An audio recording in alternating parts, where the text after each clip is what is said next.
अस्सलाम वालेकुम ग्रेड 8। आज हम लोग टॉपिक पढ़ रहे हैं। चैप्टर नंबर फर्स्ट है आपका यूनिट नंबर 1 प्रॉब्लम सॉल्विंग। ठीक है, प्रॉब्लम सॉल्विंग कहते हैं किसको है, ये आज हम लोग डिस्कस करेंगे। ठीक है, इसके कुछ टॉपिक्स हैं। ठीक है, जैसे अब फर्स्ट टॉपिक है हमारा प्रॉब्लम सॉल्विंग स्टेप्स। ठीक है, ये पूरा एक लॉन्ग क्वेश्चन है और ये लॉन्ग क्वेश्चन तकरीबन आपका 6 to 7 पेजेस का एक लॉन्ग क्वेश्चन है। ठीक है, इसी लॉन्ग क्वेश्चन के अंदर से ही आपने शॉर्ट क्वेश्चंस भी मार्क करने हैं और ये एक पूरा एक लॉन्ग क्वेश्चन आपको आ सकता है स्टेप वाइज, तो आपने इसको स्टेप्स के अकॉर्डिंग ही सॉल्व करना है। ठीक है, आपने परेशान नहीं होना, आपने इसको थोड़ा थोड़ा करके याद करना है। तो थोड़ा थोड़ा करके याद करेंगे तो इससे आपका लॉन्ग क्वेश्चन भी अटैम्प्ट होगा, तो उसी के साथ आपका शॉर्ट क्वेश्चन भी अटैम्प्ट हो जाएगा। जैसे सबसे पहले बात कर लेते हैं प्रॉब्लम की। What is problem? Defining a problem. Problem कहते हैं किसको है, जैसे एक शॉर्ट क्वेश्चन है वो मार्क करें। A well-defined problem is the one that does not contain ambiguities. All the conditions are clearly specified and it has a clear goal. It is easy to understand and solve. ठीक है, सबसे पहले तो problem कहते हैं किसको है। Problem क्या होते हैं, प्रॉब्लम्स की डिफरेंट नेचर होती है। ठीक है, अगर आप बिजनेस में हैं, आप एक टीचर हैं, आप किसी भी फील्ड से रिलेटेड हैं, तो डिफरेंट प्रॉब्लम्स होती हैं। ठीक है, उनकी फील्ड्स के अकॉर्डिंग। ठीक है, अब सबसे पहले किसी भी प्रॉब्लम को अगर आपने सॉल्व करना है तो सबसे पहले आपको देखना पड़ेगा कि प्रॉब्लम है क्या। ठीक है, आपको प्रॉब्लम को समझना पड़ेगा, प्रॉब्लम की नेचर को समझना पड़ेगा। जब आप प्रॉब्लम को अंडरस्टैंड कर लेंगे प्रॉपर्ली तो आपके लिए उसको सॉल्व करना बहुत ईजी होगा। ठीक है, अब प्रॉब्लम सॉल्विंग जो फर्स्ट क्वेश्चन है आपका वो यही है, define a problem. Short question वो यहाँ से लेकर यहाँ तक आपने मार्क करना है। ठीक है, वैसे जो ओवरऑल एक लॉन्ग क्वेश्चन है प्रॉब्लम सॉल्विंग के स्टेप्स, वो आपने इसको पूरा करना है। ठीक है, और ये पूरा एक लॉन्ग क्वेश्चन बहुत लेंथी है, हम इसको शॉर्ट करके यानी थोड़ा थोड़ा करके इसको याद करेंगे। ठीक है, उसमें अब नेक्स्ट पॉइंट है गेन बैकग्राउंड नॉलेज। अच्छा, कभी अगर किसी भी प्रॉब्लम को अंडरस्टैंड करना है तो उसको सबसे पहले उसका बैकग्राउंड नॉलेज देखा जाता है कि प्रॉब्लम आई तो आई कहाँ से। ठीक है, तो इसको हम लोग बोलेंगे गेन बैकग्राउंड नॉलेज। ठीक है, इसके लिए अगर शॉर्ट में आ जाता है तो आप इसको यहाँ से लेके यहाँ तक इसको मार्क करेंगे। ठीक है, उसके बाद यूज़ गैसेस।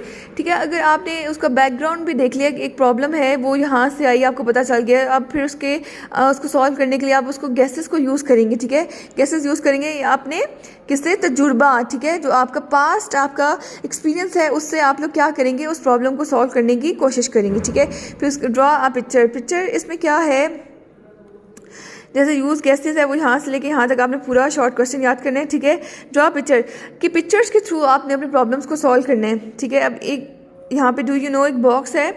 ठीक है, एल्बर्ट आइंस्टाइन जो कि एक साइंटिस्ट था, बहुत बड़ा साइंटिस्ट था, उसने बोला था कि अगर आपके पास 1 मिनट है किसी भी प्रॉब्लम को 1 घंटा है आपके पास किसी भी प्रॉब्लम को सॉल्व करने के लिए, तो अगर आप सिर्फ 1 घंटे में कितने मिनट्स होते हैं, 60 मिनट्स होते हैं, तो आप उस घंटे के अंदर 60 मिनट्स के अंदर अगर 59 मिनट्स ओनली आप अगर प्रॉब्लम को देखते हैं कि प्रॉब्लम है कि प्रॉब्लम को समझने की कोशिश करते हैं, तो आप अपनी प्रॉब्लम को ईजिली क्या है सॉल्व कर सकते हो। और सिर्फ 1 मिनट आप उसके सोल्यूशन को उसको सॉल्व करने के लिए देते हैं तो आपकी प्रॉब्लम जो है वो ईजिली सॉल्व हो सकती है। उसके बाद सेकंड स्टेप है प्रॉब्लम सॉल्विंग स्टेप्स का, अंडरस्टैंडिंग ऑफ प्रॉब्लम।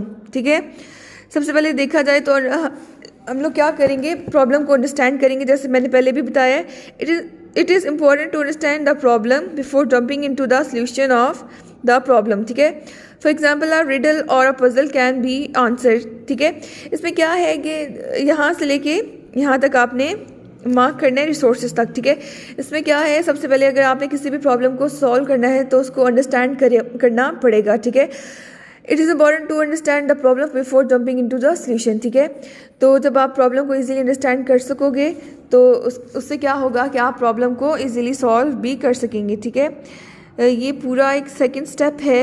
ठीक है, लॉन्ग क्वेश्चन का।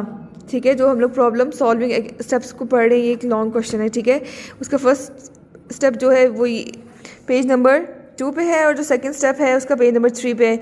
उसके बाद हम लोग डिस्कस कर लेते हैं कि अगर किसी भी प्रॉब्लम को समझना है तो उसके 5 W's को समझना होगा। 5 W's क्या है, जो क्वेश्चंस हैं, what, list of students names.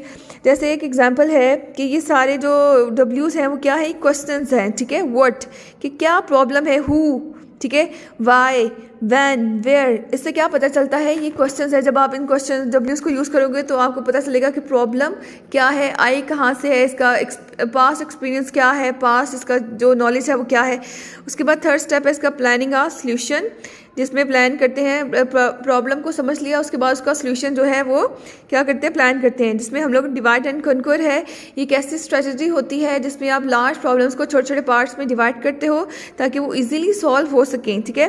उसके बाद आप गेस, चेक एंड इम्प्रूव करते हो उसके सॉल्यूशन को, यानी आपको प्रॉब्लम को पता चल गया, उसको सॉल्व करना है तो उसको गेस करोगे। जो गेस क्या है, यानी आप उसका जो प्रॉब्लम्स है, जो बाकी जो आपका एक्सपीरियंस है उस पर आप लोग उन गैसेस को यूज़ करोगे, चेक करोगे, इम्प्रूव करोगे जो रिक्वायरमेंट्स हैं आपकी प्रॉब्लम को सॉल्व करने में, तो वो इम्प्रूवमेंट लाओगे, एक्ट इट आउट, ठीक है। फिर उसको जो सोल्यूशन आपने फाइंड किया है उसको उसके ऊपर एक्ट करवाना, यानी प्रॉब्लम के ऊपर एक्ट करवाना। प्रोटोटाइप कहा जाता है ड्रा करना, यानी अपनी प्रॉब्लम को सॉल्व करने के लिए जो आप पिक्टोरियल रिप्रेजेंटेशन या ड्राइंग बनाते हो उसको हम लोग कहते हैं क्या है इसमें, this technique draws a pictorial representation of the solution, ठीक है, जिसमें आपने अपना सॉल्यूशन फाइंड करना होता है प्रॉब्लम का, ठीक है, by flow chart. Flow chart आपने पहले भी डिस्कस किया। फ्लो चार्ट क्या होता है, ग्राफिकल इमेजेस होती हैं, ठीक है, जिसमें पिक्टोरियल रिप्रेजेंटेशन होता है अपने डेटा को प्रॉब्लम्स को सॉल्व करवाने के लिए। उसके बाद है define candidate solution. Candidate solution क्या होता है, कैंडिडेट सॉल्यूशन कहा जाता है यानी आप श्योर नहीं हो और आप अपनी प्रॉब्लम के सॉल्यूशन को जो है वो गेसेस लगाओ कि इस प्रॉब्लम का ये सॉल्यूशन भी हो सकता है, यानी श्योर ना होना। The word candidate refers to something spontaneous and unplanned. For example, if you are asked to find number of students in your school who can play cricket, यानी आप श्योर नहीं हो तो इसमें क्या है, अगर आपको एक टास्क दिया जाता है, आपने देखना है कि आपके पूरे स्कूल में कितने स्टूडेंट्स हैं जो क्रिकेट टीम में पार्टिसिपेट कर रहे हैं, तो आप उसका एस्टिमेट लगाओगे, यानी आप एस्टिमेट लगाओगे पूरी क्लास, स्कूल की जितने भी क्लासेस हैं वहाँ पे जाके अपने देखोगे, यानी आपको पक्का नहीं पता होगा, श्योर नहीं होगे और आप अपने गैसेस को यूज़ करोगे। इसको कहते हैं कैंडिडेट सॉल्यूशन, यानी unplanned solution. Selecting the best solution, जब आपके पास इतने सॉल्यूशंस आ जाएं तो उसके बाद आपने उन सॉल्यूशंस के अंदर से बेस्ट सॉल्यूशन जो है उसको फाइंड करना और उसको अप्लाई करना। ये पूरा एक लॉन्ग क्वेश्चन यहाँ तक था, पेज नंबर 6 तक, ठीक है। ये आपने सारा याद करना है और उसके अंदर से जितने भी शॉर्ट क्वेश्चंस मैंने आपको मार्क करवाए हैं, जैसे डिवाइड एंड कॉन्कर, इसमें ये पूरा इसका आएगा, गेस, चेक एंड प्रूव का, एक्ट इट आउट का, प्रोटोटाइप का, ये भी शॉर्ट क्वेश्चंस है। वैसे ओवरऑल आपने ये एक ही लॉन्ग क्वेश्चन है। ये थर्ड पॉइंट है स्ट्रेटजी, उसके stages of planning problem solving का, ठीक है। उसके बाद डिफाइन कैंडिडेट सॉल्यूशन है, ये भी पूरा करना है आपने, और उसके बाद है सिलेक्टिंग द बेस्ट सॉल्यूशन, ये भी आपने पूरा ही करना है, ठीक है। जब आपकी नेक्स्ट क्लास होगी आपने इसको याद करना है, 2 पॉइंट्स को, फर्स्ट 2 पॉइंट्स को जस्ट ओनली आपने याद करना है, ठीक है।